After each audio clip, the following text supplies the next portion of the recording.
Hey, Bill O'Reilly here. Welcome to the No Spin News for Thursday, April 21st, 2022. Stand up for your country. We have a very informative and entertaining broadcast for you. I'm glad you're with us. It's always a pleasure to speak with educated consumers. All right. So as we all know, we live in a divided country. That's not going to stop anytime soon. We're going to be divided for the next 10 years or so, unless there's a major thing happen here. And I can't imagine what that would be outside of a war, and certainly we don't want that, okay? So tradition, American tradition, under assault by the progressive left and the media, which props up the progressive left. Remember, the numbers on the progressive left aren't strong. 20% of us are far left people, 80% are not, but the media en masse is. They prop that point of view up, and so does social media. And that's where they derive their power. So this even plays out in public safety. It plays out in COVID. So here we have a vicious virus that has killed millions of people all around the world, devastated the American economy. We should all be united in trying to get this thing out of here, right? But no, it's become a political situation.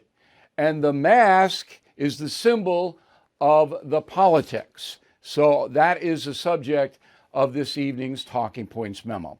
First, I'm going to give you a poll. This poll is from the Associated Press. It is not a fair poll. Now, you say, O'Reilly, why are you doing this? Why are you giving us bogus numbers? Because it gets picked up by every single newspaper that has the Associated Press. And that's why you need to know about it. So the poll was 44% Democrat, 36% Republican, a deficit of 8 for no reason at all. I mean, that's just that the fix is in. And remember, the stats I just told you, they don't put those stats in the articles when they're printed, so the people don't know. All right, and there were 1,085 respondents to this. Okay. One question, put it on up there. Do you favor requiring each of the following groups of people to wear face masks? People traveling on airplanes, trains, and other types of public transportation. Do you favor mandatory masks on public transportation in the USA? 56% favor, opposed 24, don't know 20. I don't believe that for an instant. All right, I think it's about 50-50. Now, how do I know? Because I have eyes. I live near New York City. I see how people respond. There's no accident when pilots announced in the air that a federal judge had suspended the mask mandates on airlines. There was applause in the plane. You all saw the video. Okay, so it is 50-50. But that's kind of astounding, right? So COVID's on the wane. It's in a few places, it's still there, but it's much, much less intense than it was. I'm not trying to diminish it. All right, if you're older and you have a pre-existing condition, you don't want to mess around with COVID. I'd be wearing 8 masks. All right, so it's 50-50 in my mind, and it's actually 56-44. The people who don't know, if you don't know, that means you don't want it. Okay, so it's 56-44. All right, now, what drives the people who want it? Political people jump in, oh, they like the power, they want the government to take. There is some of that, but it's basically one word: fear. And now I'm getting into territory I really am certain about. There are millions of Americans who are terrified to this day of COVID. I know people still won't come out of their homes unless they have to bring out the garbage or they're in the backyard with the dog, but they're not going anywhere. They get home delivery, they just stay in. I know people all over the place who are just frightened to death. It's the people that you pull up at a stoplight and you look over, there's only one person in the car, the person has the mask on. That's who it is. There are many, many more people than you know or I know that are fearful, not only of COVID, but of everything. This is very important for everyone to understand. Fear is the most powerful emotion in the United States of America today: fear. So fear causes people to withdraw. So the people fearful of COVID, if they have to go on a plane, they want everybody masked up, not just them. They want everybody, every advantage of maybe not getting that droplet, okay? And they don't care whether this is rational or effective. You could give them stats all day long. They don't care. They are afraid. Now, two things. The charlatans, the politicians mostly, capitalize on this fear, just as they capitalize on ignorance and apathy. They try to gain your support by frightening you. That was Anthony Fauci. All right? That's what his whole game was. Make them afraid and they will obey. All right? Now, I don't mind, you should know, anybody wearing a mask on public transportation. I'm not going to deride those people. That would be foolish of me to do it. If they want to wear a mask, fine. Okay? And in some places, I might even wear a mask. Depends on what it is. If it was a large group, I might. Well, I'm not deriding that. But I'm telling you that this whole COVID thing is generated by fear. These people are afraid. And they're always going to be afraid that it might come back. And that's a reality. It might come back. Now, I am very familiar with fear.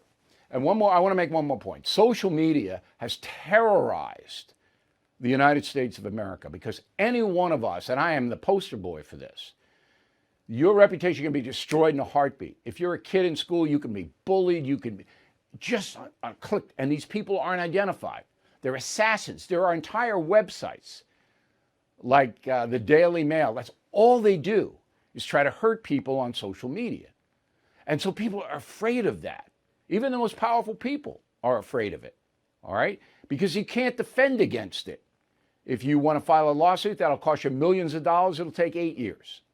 Okay, so the fear is engendered by social media, the media in general, propping up Anthony Fauci, and we're barraged by it. Barrage. Now, it used to be when we were pioneers, you were legitimately afraid of a bear attacking you, or Native Americans, hostile tribes attacking you, or some bandits holding you up, taking your horses, burning your house down. Legitimate fear. That was there. That has been replaced by cyberspace fear. I mean, think about it. Now, I know this better, I think, than most, because my own father was deathly afraid.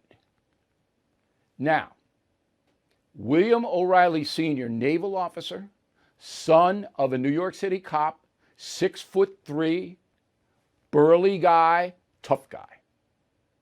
You walk around, my father walked in, you knew he was in the room. Okay? Tough guy. He was raised during the Depression. My grandfather had a job. All right? And there was money coming into the O'Reilly home on West Street in Brooklyn. But my father saw all of the impoverishment around him. And in the beginning of the Great Depression, people didn't have food. It wasn't like the government was sending them anywhere. None of that existed. And Herbert Hoover sat on it for 2 years before any government assistance was offered to the Americans who were suffering. My father saw all that. And throughout his whole life, he never challenged authority once. I'm the total opposite of him. 180 degrees opposite of him. Because I saw that in my home and I said, I'm going to get the bad guys if I can. He went, no. Never took an economic chance. Didn't make much money. He was an accountant, but not a CPA. Just worked for a firm. Didn't make anything. I mean, we lived very frugally, and he never built it. All right? And he never changed jobs. He was afraid. He could have improved himself. He had a college degree from Holy Cross. He was a naval officer. And he was a smart guy. Never took what they gave him. Didn't like it. Didn't like his job. He was afraid. So I know what fear is. And the big thing about it is that it holds you back from fulfilling your potential. And the bad guys use it. Look at this cancel culture. Look at this Me Too. All of it's based on fear. We're going to get you. We're going to get you. If you object to LBGT, whatever it is, being taught to 5-year-olds, we're getting you if you do that. We're going to get you and hurt you. If you object to these insane progressive initiatives like no bail law, we're going to demonize you as a racist. We're going to call you a racist. That's all fear. They use that weapon. And you know what? They've made progress. And people like me who fight against it, every day we have to deal with the attacks coming in. Okay, so now we bring it back to COVID, and I'll wrap it up and then tell you about what Biden did today. COVID has legitimately terrorized the world. It is not something that should be taken lightly. But if you allow it to paralyze you, then COVID wins, even if you don't get it. So, I don't believe mask mandates should be mandatory in public transportation. Biden doesn't believe it either. He said that. But of course, he's trying to impose it because that's what the far left wants. And Biden fears the far left. He's afraid of them. One thing about Trump, like him or hate him, he wasn't afraid of anybody. AMAC, the Association of Mature American Citizens, is the leading conservative advocacy and benefits organization in America. I am an AMAC member, and you should be too. AMAC gives you access to exclusive benefits, insightful takes on today's news, and a magazine full of uncensored content that you will not find anywhere else. Most importantly, AMAC is working tirelessly to preserve the freedoms enshrined and secured by our Constitution. AMAC has become one of the most impactful organizations in America because more than just talk, AMAC gets things done. They are pushing back against the efforts to defund our police, weaken the borders, and replace your freedom with government control. But they need your help. Stand with me and more than 2 million patriots and join AMAC today at amac.us. That's amac.us. amac.us, and tell them O'Reilly sent you. All right, so Biden is off to Oregon, and he's another infrastructure deal. Here's what we did with the Portland airport. He did that Tuesday in New Hampshire. Here's what we did to Portsmouth Harbor. Fine. I don't matter to me. Costs a lot of money for him to be whipping around. Going to go up to Seattle, raise money for some Democrats up there. That's what the presidents do. But Oregon itself is a beautiful state. I worked there. I anchored the news for KATU TV, the ABC affiliate. I brought the 11 o'clock broadcast from number 3 to number 1. And it took me 8 months. And then I had to return to the East Coast because my father got cancer. But I enjoyed my time in Oregon because it was so beautiful. And when I was there in the mid-1980s, it wasn't insane. Okay, it was left, and everybody was smoking pot, except for me, but it wasn't insane. Now it is, okay? So hard drugs are legal in Oregon. And you can shoot them up, you can take them, you can do whatever you want. And then you can get in a car and drive around high. Nobody's going to do anything about it. If you get pulled over, they might drug check you. Probably not. Probably not. Okay, Antifa lives in Portland. Anybody moving against Antifa? Violent, revolutionary, left-wing organization? No. Okay? Sanctuary state. You're an illegal migrant. You get to Oregon, nobody's going to bother you. An autonomous zone for the Floyd protesters who committed violence. Nobody prosecuted, few arrested. But you burn down a building, that's okay. Portland, Multnomah County. And finally, they are now lobbying the state government of Oregon and Salem, the feds, to give reparations to blacks, indigenous communities, and anybody else who says I was persecuted 300 years ago. Okay, that's Oregon. So why Biden goes there, I don't know, because there's no way on earth Oregon would ever vote for a Republican again. In fact, because Portland and Multnomah County control the whole state, just like Washington State, King County, Seattle controls the whole state. A lot of people in Oregon who don't live in Multnomah and are sane want to move. They want to become part of Idaho. Not going to happen, but there is a movement. All right. So the House races are coming into focus. And, 31 Democrat incumbents in the House are not running again, 18 Republican. Okay? So big advantage there. Cook Political Report has moved 8 Democratic-held seats into toss-ups. All right? So that's a total of 27 Democratic-held seats in the House could go to the Republicans. 12 could go Republican-Democrat. So the numbers are staggering. And then the crystal ball, this is Larry Sabato, University of Virginia. He's a total charlatan, that guy. I mean, I used him a lot on The Factor. I didn't know what a far-left phony he is, but now I do. So he's moved 11 seats in favor of Republicans. But anyway, all the data says it's going to be a wipeout. Now, the election is 6 months from May 10th. So May 10th coming up. 2 weeks? About maybe 2.5. And it's just 6 months. Summer, not much is going to happen unless there's more trouble with Russia. You can assume inflation will continue to rise. That will happen. So I don't know what the Democrats can run on. I don't. JetBlue update just real fast. You got it now. I did an interview with News Nation. My pal Leland Vettert. My pal, I don't say his last name wrong.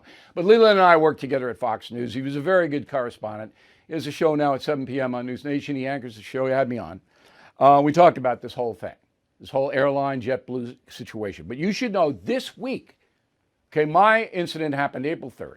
This week, Monday, 54% of all JetBlue flights were either canceled or delayed. More than half. Tuesday, 48%. So I say, if you're going to buy a ticket on JetBlue, go to the airport, you better bring a sleeping bag or maybe a tent and food, stock food in. Because chances are you're going to be there for a while. JetBlue stock this year has down more than 11%. Okay? And it's down 35%, the stock, in the last 5 years. That should tell you something. Clean it up. Finally, Pete Buttigieg. He is the Secretary of Transportation. There he is. There's Pete. He does not care if the airlines abuse you, the consumer. Does not care. What does that man do every day? What? This is the biggest transportation story in the country by far. And the reason you don't hear more about it is because the corrupt corporate media won't report it because the airlines heavily advertise on those outlets. Okay. U.S. home prices up record high. Now, this is bad because the way to grow wealth in this country is by buying a home and hoping the home appreciates in value, and then you sell it and you buy a bigger home. And that's how you get assets. That's how you build it. Well, first-time buyers, they're accounting for less than 33% of sales. Now they can't get in. The average home price in this country is $375,000. Now you expect that in San Francisco, New York, LA, those places, but this is the average. Averages in very rural places with the cities, $375,000. Now you got to make a pretty good wage to put that kind of a down payment. I usually want 10. So you got to throw 40 grand down with closing costs just to get into the average house. Younger people can't do it. But that's the marketplace, and the government can't control it. Supply chain issues have been a catalyst in bringing high-tech manufacturing back to the USA.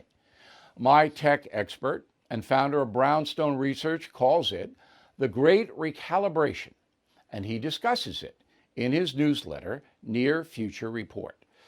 For the past 35 years, he has helped his subscribers safely navigate volatile times, and he also answers your most pressing questions, like how to protect your money from inflation.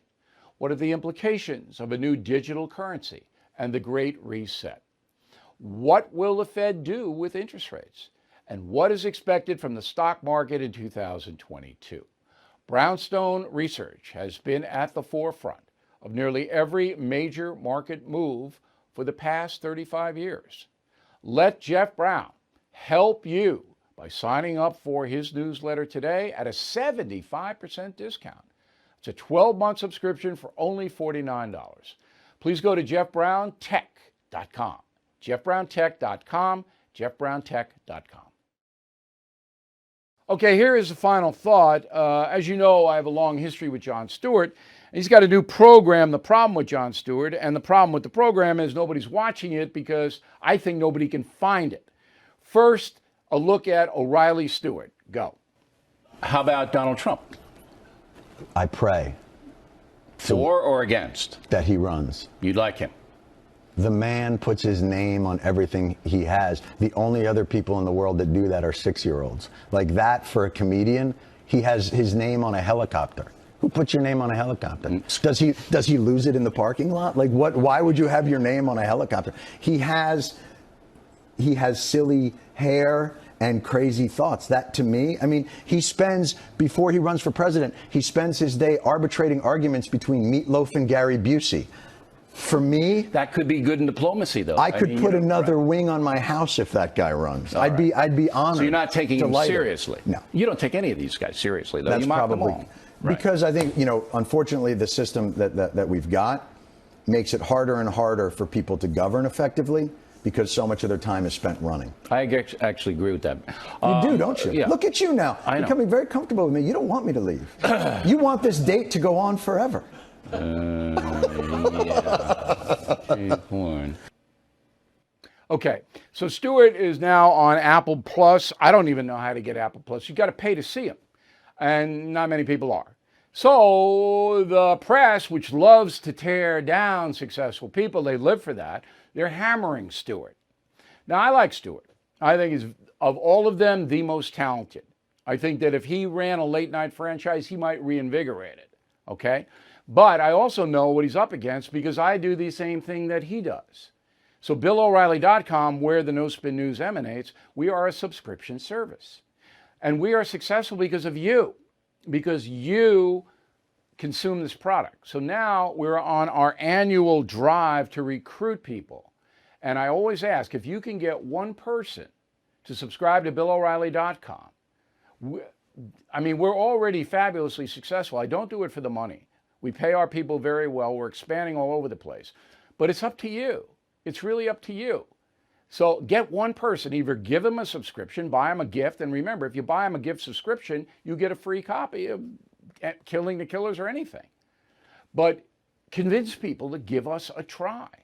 I mean, I know you think it's worthy because you wouldn't be watching and listening to us now if you didn't. So the recruitment drive is underway. We have been successful in a very tough forum here. It's thanks to you. And now we hope you help us even more. We'll see you soon. If you are stuck in a timeshare and you haven't called Lone Star Transfer yet, what are you waiting for? Lone Star Transfer has helped more than 16,000 happy customers. They are family owned, have a 99% success rate. Their process is done legally, ethically, and quickly. I mean, does it get better than that? The team at Lone Star Transfer will keep you informed every step of the way until you are legally and permanently released from your timeshare. So don't pay another penny for a timeshare you don't use. Get peace of mind today with Lone Star Transfer. They guarantee the release of all liability to your timeshare in writing and in a specific time frame. Give Lone Star Transfer a call for a free no-obligation consultation. 855-551-7066, 855-551-7066, or online at LoneStarTransfer.com. Bill O'Reilly is back on TV and only on The First. No Spin News, every weeknight at 8 p.m. Eastern, only on The First.